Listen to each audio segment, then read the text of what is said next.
আসসালামাইকুম। আজকে 22 তারিখ, এখন বাজে বিকেল 5টা। আজকে এই শেষ বিকালে আমার মাকে নিয়ে হাওরে নতুন পানি আসছে, তাই নৌকা করে একটু ঘুরতে বের হয়েছি। নৌকার আসলে কিভাবে আপনাদেরকে বোঝাবো নৌকায় ভ্রমণ করা যে আসলে কি আনন্দদায়ক। আপনারা যারা নিকলিতে ঘুরতে আসতে চাচ্ছেন, হাওরে নতুন পানি চলে আসছে। আপনারা জুলাই মাসের প্রথম সপ্তাহের দিকেও আসতে পারেন, তাহলে হচ্ছে যে ভরপুর পানি থাকবে হাওরে।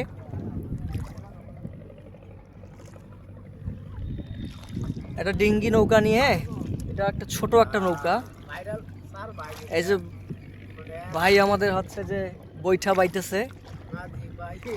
মা দেখেন, ভয় পান? আমার মা ভয় পায়, নৌকায় ওঠে নাই কখনো, ওঠার অভ্যাস নাই। আমাদের তো নীলফামারী জেলায় বাড়ি, এদিকে তো আসলে আমরা নৌকার সাথে অভ্যস্ত না। দেখেন, যেদিকে তাকাবেন পানি আর পানি।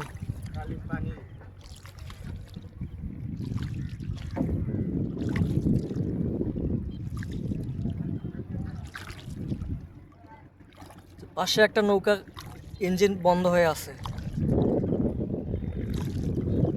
দেখেন কি দেখেন, দেখেন আপনি, দেখেন হাওর, দেখেন পানি দেখতে পাচ্ছেন না? ওই যে ওইদিকে। হ্যাঁ, ওটাও একটা নৌকা, ওটা ইঞ্জিন চালিত নৌকা।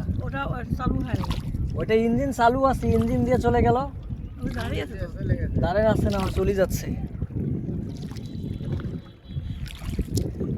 তো আপনাদেরকে নিকলিতে আসার আমন্ত্রণ জানাচ্ছি। আপনারা যারা ঘুরতে আসতে চাচ্ছেন অষ্টগ্রাম, মিঠামইন, নিকলি উপজেলা, তারা দ্রুত ঘুরতে চলে আসেন। ধন্যবাদ সকলকে।